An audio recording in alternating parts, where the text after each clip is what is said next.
Nandito pala ako sa Walmart guys kasi may binili akong pang salad ito. Magsasalad daw si Mami. Ano lang siya yung price niya, lang $12 lang, mura dito. Tapos bumili na rin ako ng mga pang pasta tsaka yung mga soft drinks na mga kailangan sa party ni baby sa iyang sa kanyang baptism.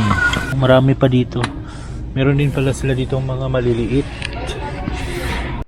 Yan, bumili din ako ng suka tsaka chicharon. At ito wahaha, para siyang Yakult, pangbaon ng mga bata sa school. So yun lang ata yung sadya ko dito. So let's go, magbabayad na tayo. Dito tayo sa self-checkout.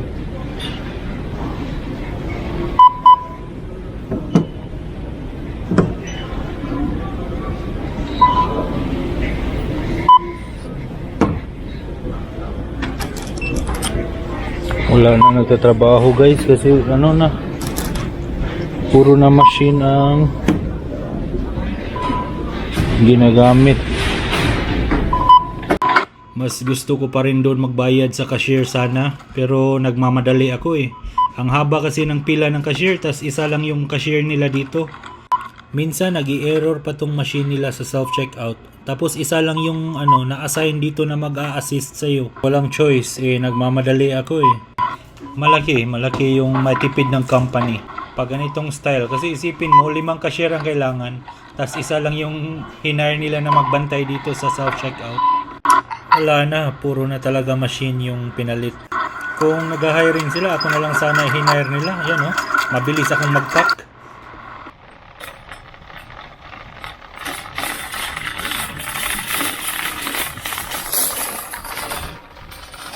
Yun guys, bayaran ko na. Iniwan ko na lang si Mami sa sasakyan kasi natutulog pa si baby.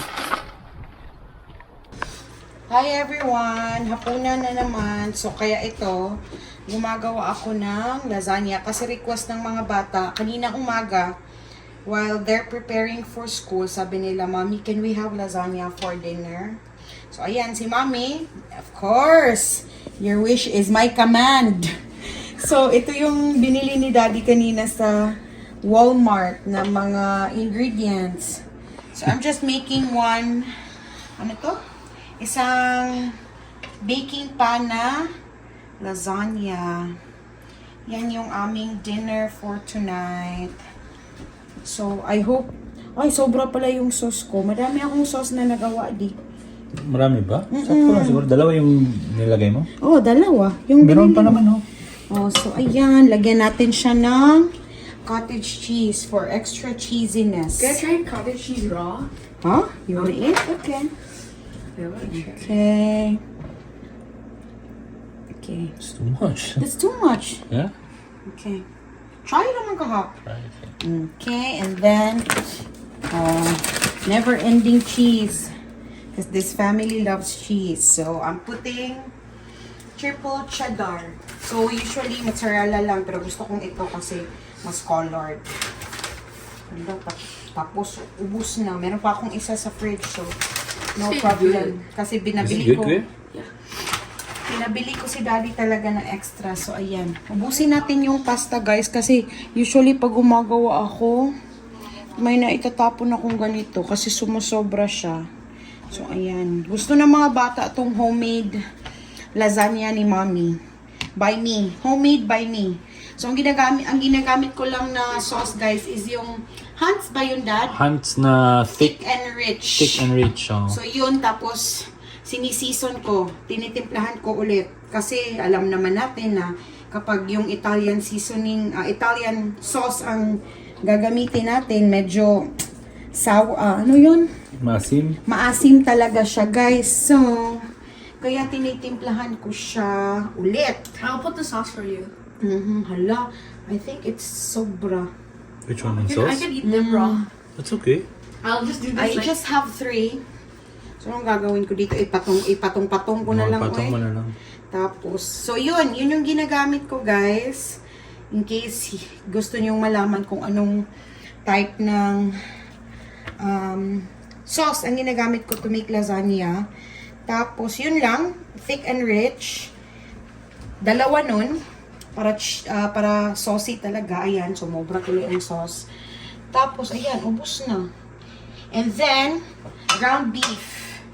Ground beef yung ginagamit ko para, yan, ilapag na natin. Ground beef kasi mas malasa siya kapag ground beef. Kumpara sa, wow, ito na yung nag-order, oh, si Kian.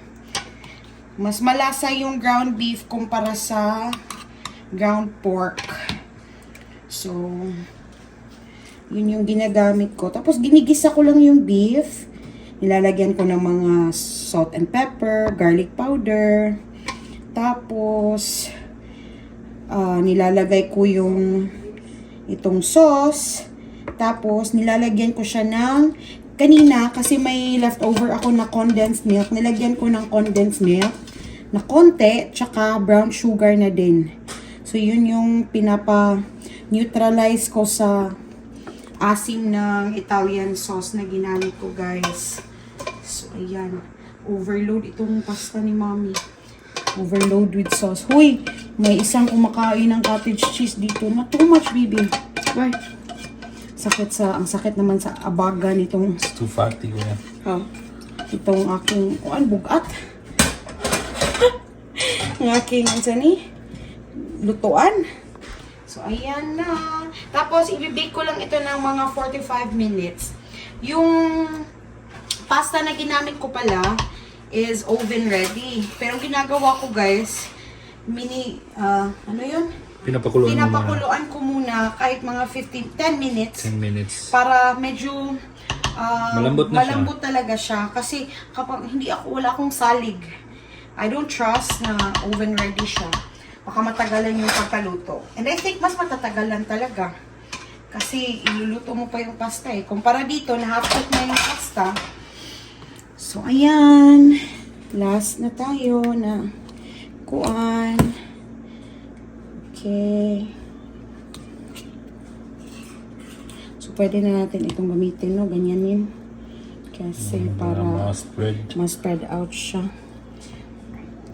Yan, yun lang. Ito lang yung dinner namin. Hindi na ako nagluto ng iba pa.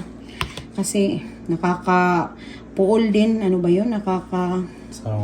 Nakakasawa din. Purigaba. Yung palaging nagkakanin. So, ito na lang ang dinner namin. Tapos, ito na rin yung baon ng mga kids sa school tomorrow. So, ayan. So, ayan na. Last budbud ng cheese sa top. Busin na natin to, guys. Huwag na tayong magpaligoy-ligoy pa. Iubos na natin siya.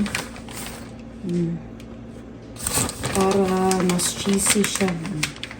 Ano ba to? May nakita akong parang... Kasi sometimes yung cheese, meron yung mga itim-itim, diba? So, mga bato. Ewan ko ano yan. So, ayan na. And then, ibibake ko na lang to ng 45 minutes dun sa maliit ko na oven kasi ayoko mag-preheat ng malaking oven. Tagal. So, dun na lang sa maliit. Toppers. Yun na, may dinner na kami. Instant dinner. Pero homemade. Alam ko talaga na healthy kasi ako ang nagluto eh. And, yan na din yung baon ng mga kids tomorrow for school. So, i-preheat na natin yung oven into bake. Tapos, 45 minutes. Tapos, 210.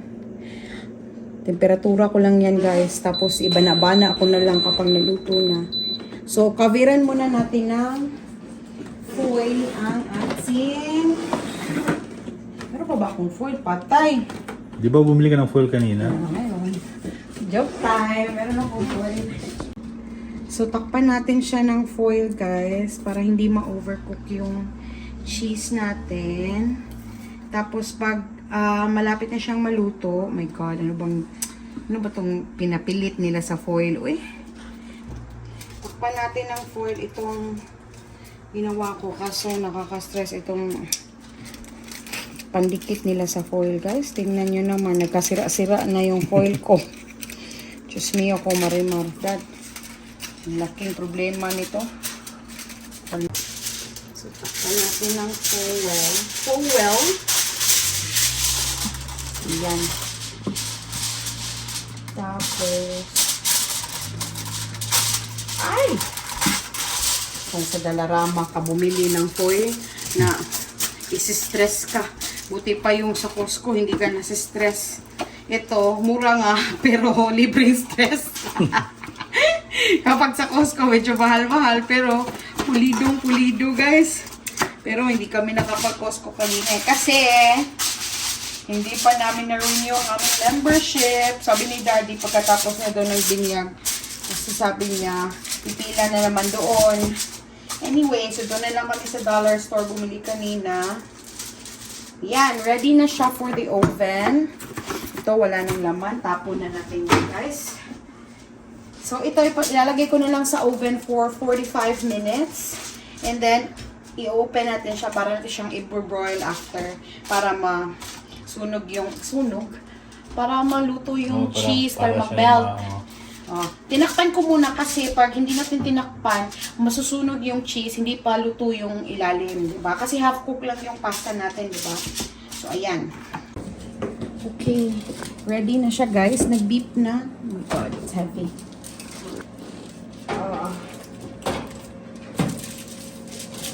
Ilagay na natin. Ay! Diyos ko, Lord. Hindi tinarong ito ay. Tingnan mo. Hindi siya straight. Hindi, kaya nga. Kunin mo muna. So hot today. Can't handle it anymore. Wait lang, ha? Okay. Sige, kunin mo muna yan. Ay, naku. Gusto siya sa bugat. Oo, kasi sobrang bigat. Kasi mabigat ito yung bugat ko niya. Kunin ko muna to. Ito yung base. Bakit mo kinuha? Para Lagay mo sa baba. hindi ko sa baba dito. Yan.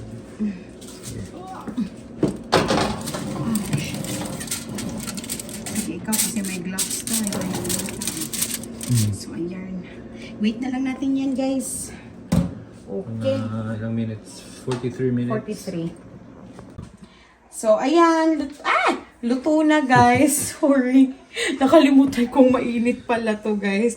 So, luto na ang ating lasagna. Melted na ang ating cheese. So, kukuha na tayo ng... Kasi si Kuya gusto na niyang kumain. So, ayan. Mag-slice na tayo, guys. Ayan. Mag-slice na tayo for Kuya Kian.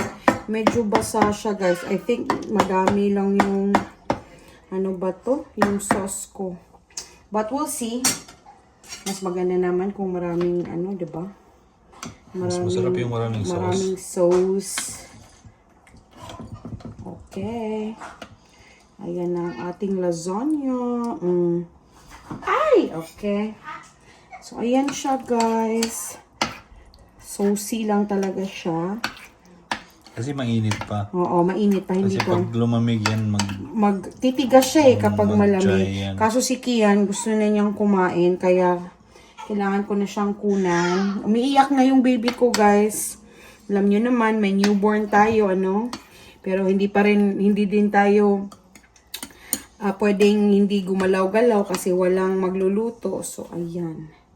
So, ayan na. That's our dinner for tonight. Thank you so much for watching. See you again next time. Bye!